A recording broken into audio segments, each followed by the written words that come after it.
It was during the recent seasons of Gold Rush when something truly unexpected happened.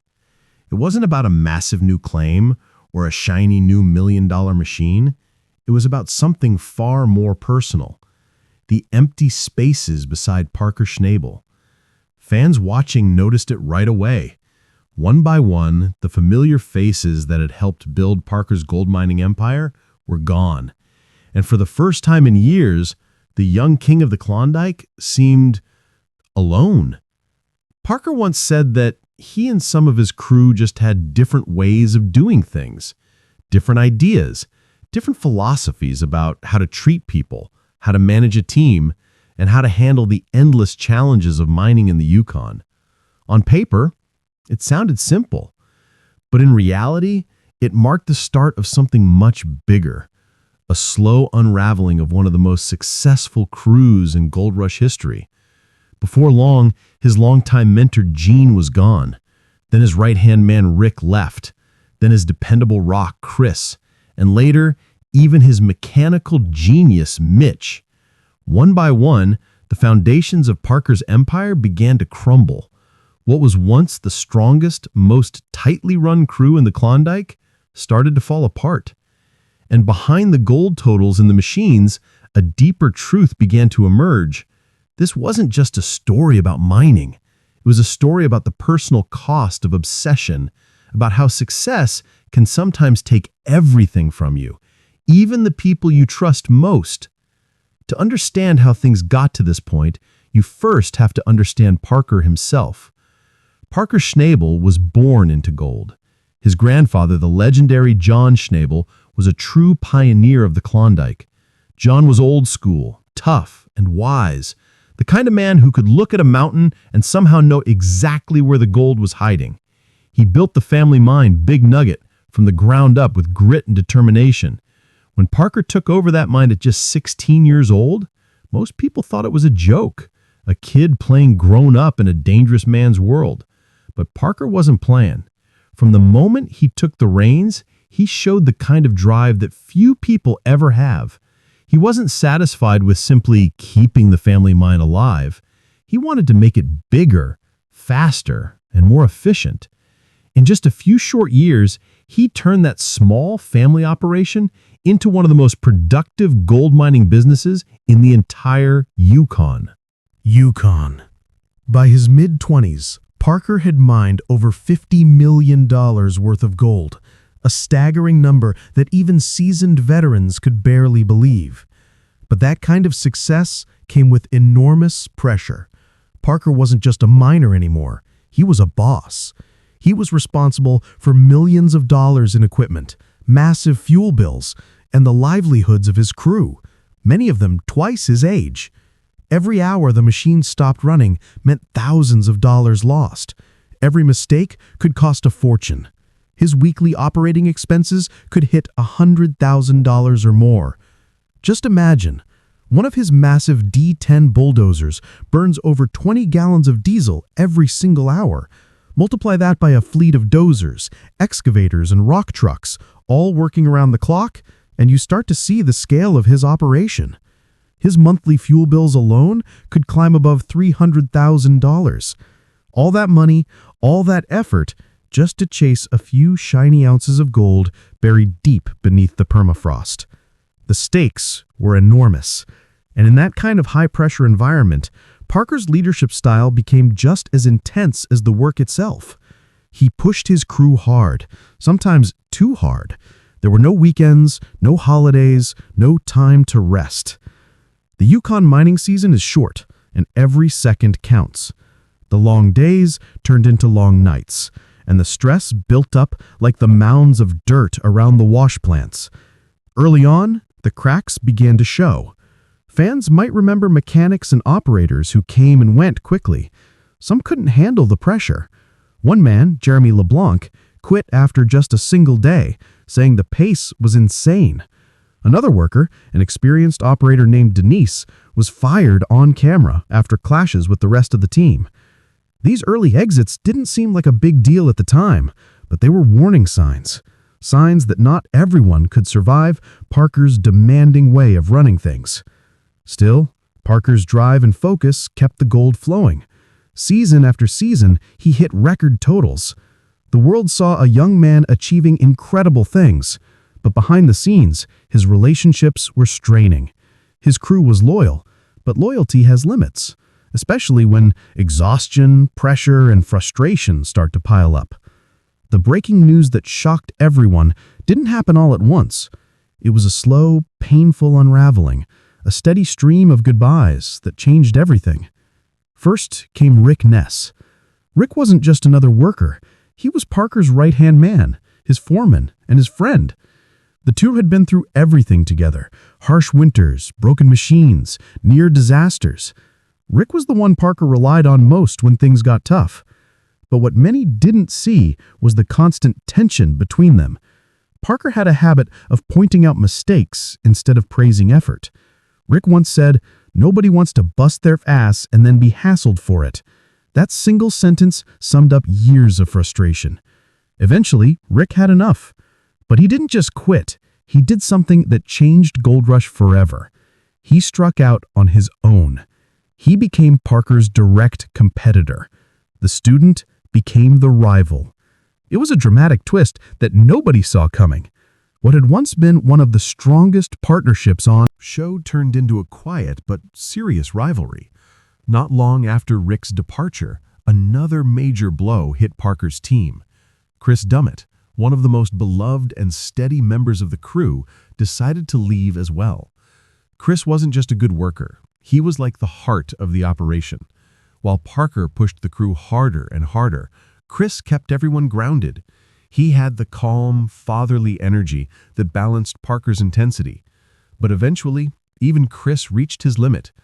Reports say he left after disagreements about expanding the operation too quickly, especially over running a third wash plant, which he thought was spreading the crew too thin. And in a twist that truly stunned fans, Chris didn't just leave the mine, he joined Rick Ness's team. For Parker, that must have felt like betrayal.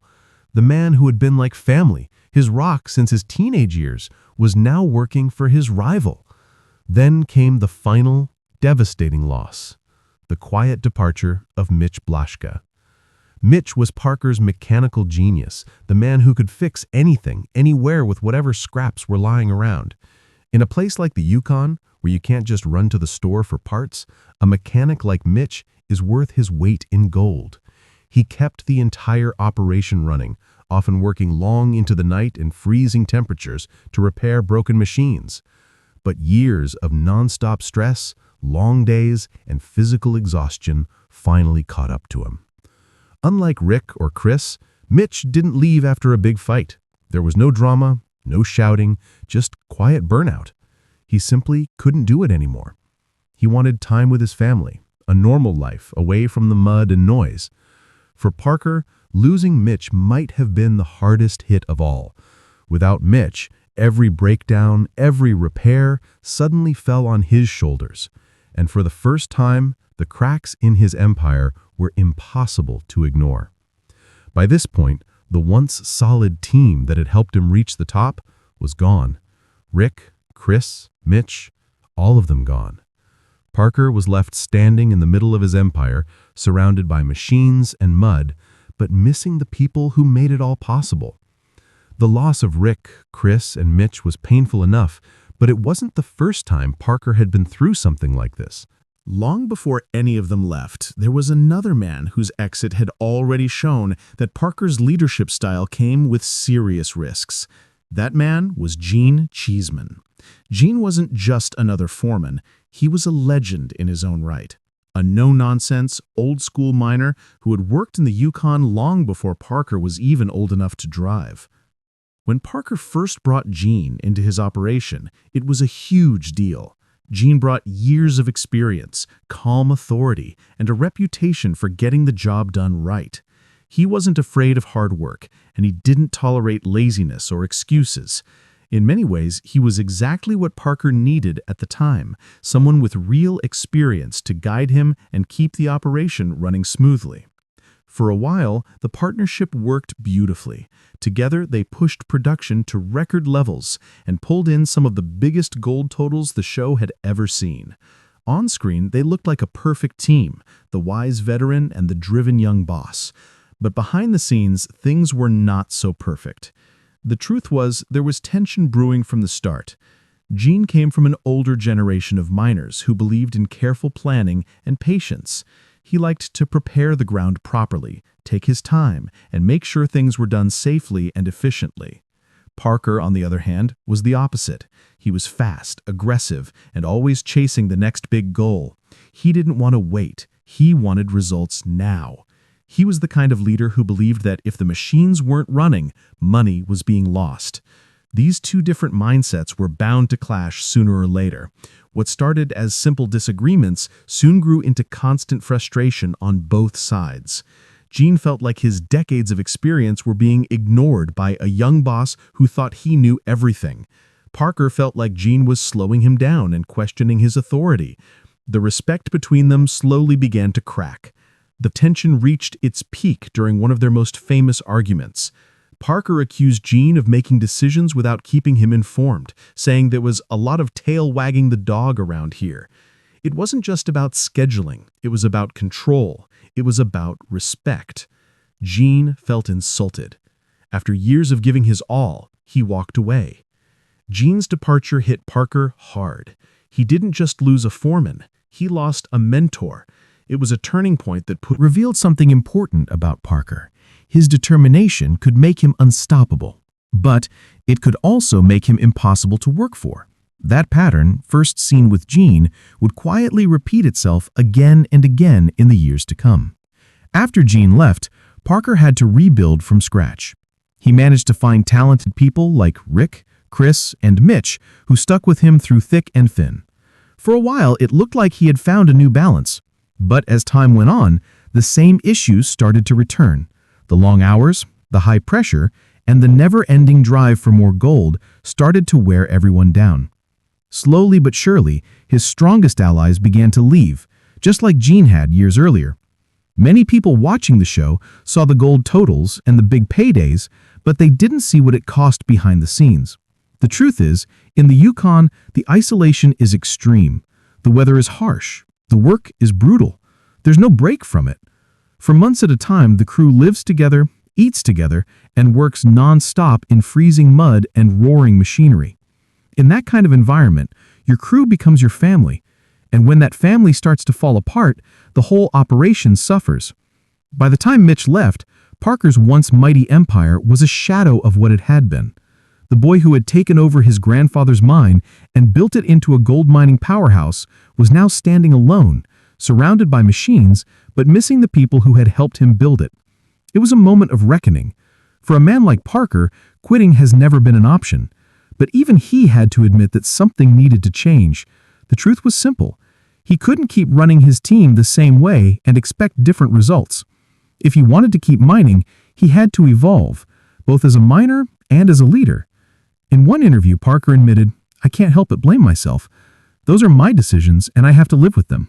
It was one of the rare moments when he let his guard down and showed how much the pressure had weighed on him. Losing Gene, Rick, Chris, and Mitch wasn't just bad luck, it was a wake-up call. Parker realized that his empire had been built on people who believed in him. Without them, all the machines and all the gold in the world wouldn't matter. So instead of giving up or slowing down, Parker made a bold choice. He decided to rebuild again, from the ground up. He went on the offensive. He started looking for fresh talent, new faces who were young, hungry, and willing to work the way he did. That's when miners like Brennan Ruwalt and Tyson Lee came into the picture. These guys were part of a new generation of gold rush miners. They respected Parker, not just as a boss, but as a legend. To them, he wasn't a young kid anymore. He was the man who had proven everyone wrong, the miner who had conquered the Klondike before he turned 30. This new dynamic changed everything. The first time, Parker wasn't the youngest guy in the crew. He wasn't trying to earn respect from older, more experienced men. Now, he was the experienced one. He was the leader with the stories, the track record, and the legacy to back him up. And with this new generation, Parker made some serious changes. He realized that to keep his people loyal, he couldn't rely only on friendship or shared goals. The Yukon is too harsh for that. So he reportedly started offering something much more meaningful, a share of the profits. Instead of just paying salaries and small bonuses, Parker began cutting his key crew members in on the gold profits themselves. It was a massive shift. It turned employees into partners. For someone like Tyson Lee, that kind of deal could change a life. It also meant that everyone now had real skin in the game. When the mine did well, everyone benefited. When it struggled, everyone felt the hit. It was a risky move. It could cost Parker millions in the short term, but it also meant building a team that would stand by him, not just for the paycheck, but for the long haul. It was, in many ways, Parker's most mature decision yet. But that wasn't the only change. With Mitch gone, Parker had no choice but to take on more of the mechanical work himself. Fans who've watched the show recently have seen him more hands-on than ever, fixing broken hoses, crawling under heavy machines, and getting covered in mud and grease. It was a side of Parker that his old crew rarely saw. Instead of pointing fingers or barking orders, he was down there in the dirt, doing the hard work himself. For the new crew, that changed everything. They didn't just see a boss, they saw a leader, someone who was willing to get his hands dirty right beside them. That earned him a new kind of respect, one that wasn't forced, but earned through action. At the same time, Parker was also thinking about the future. He knew the Yukon was changing, and he couldn't rely on luck or experience alone anymore. So he invested heavily in technology, the kind of cutting-edge equipment that could find gold faster and more efficiently than ever before. Ground-penetrating radar, advanced drill systems, and digital mapping tools became key parts of his operation. His grandfather used to read the land by instinct. Parker now used data. It was a perfect example of how he was adapting, turning old-school mining into a new kind of science. Parker had gone from being the student to being the teacher, from being the reckless young boss to being a thoughtful leader learning from his past. But that transformation didn't come easily. It came at a cost measured not in gold, but in friendships, loyalty, and trust. Still, one question remains. Did Parker really change, or did he simply learn how to hide his fire better? Because at his core, he is still the same relentless man who took over Big Nugget Mine at 16 and refused to give up. The same man who pushed himself and everyone around him to the limit. The same man who has proven time and again that he'll stop at nothing to find gold. As the season unfolds, fans are beginning to wonder whether Parker has finally found balance, or if the same cycle of pressure and conflict is about to repeat all over again. After facing the painful departures of his key crew members, Parker Schnabel had no choice but to rebuild from scratch. Losing Rick, Chris, and Mitch was more than just a professional setback. It was a personal one. These were men Parker had relied on for years, people he trusted to keep the operation running smoothly. Their absence left him standing in a vast mining empire, surrounded by expensive machines and thousands of acres of claims, yet feeling the void of missing loyalty and experience. The first step in Parker's rebuild was bringing in fresh blood. He looked for miners who were not only skilled, but also hungry, committed, and willing to work in the harsh conditions of the Yukon. Enter Brennan Rualt. Brennan wasn't just any miner. He had a history with Parker, having worked in his crew years earlier before moving on to other projects. Known for his strong work ethic, problem-solving ability, and calm leadership, Brennan was the perfect candidate to bring stability and skill back to Parker's operations. The decision to bring Brennan back was bold, even risky. Fans of the show remembered Brennan's departure years ago, which had come after a falling out with Parker. Rebuilding trust after that kind of history was never guaranteed. Yet Parker knew that skill and chemistry mattered more than pride. When Brennan arrived at the camp, it was a moment of reconciliation and opportunity. Their previous experiences together meant that they could hit the ground running. Parker didn't just see a worker, he saw a teammate, someone who could take charge of key operations and mentor the new generation of miners. Alongside Brennan, Parker brought in other young miners, including Tyson Lee, who shared a similar work ethic and hunger for results. This combination of seasoned experience from Brennan and raw energy from the newcomers created a new dynamic in the camp. Parker now had a team that was loyal not just because of pay, but because of shared goals and respect for his leadership. Unlike his previous crew, which had been built gradually over years, this team was intentionally assembled to adapt to Parker's high-speed, high-stakes approach. Instead of delegating all mechanical tasks, Parker spent long nights diagnosing hydraulic failures, repairing massive machines, and improvising solutions using the materials on hand. This was grueling work, but it earned him a new kind of respect from the team. They didn't just see a boss, they saw someone willing to face the same risks and challenges as them. This hands-on leadership style became a defining feature of Parker's rebuilt operation. Another major shift was Parker's approach to incentives. The old system of salaries and small bonuses was replaced with profit-sharing agreements for key team members. By giving Brennan, Tyson, and others a share of the gold profits, Parker transformed the crew into partners rather than employees. This approach reduced turnover risk and ensured that everyone on the team had a personal stake in the success of the operation. It was a gamble that could cost him millions up front, but the long-term stability it offered was invaluable. Technology also became a cornerstone of the new operation. Parker invested heavily in cutting-edge prospecting equipment, including ground-penetrating radar and advanced drill systems. While his grandfather and other miners relied on instinct and experience to read the land, Parker used data to guide his decisions. This allowed him to find rich pay streaks with precision, reducing wasted effort and increasing the efficiency of his crew.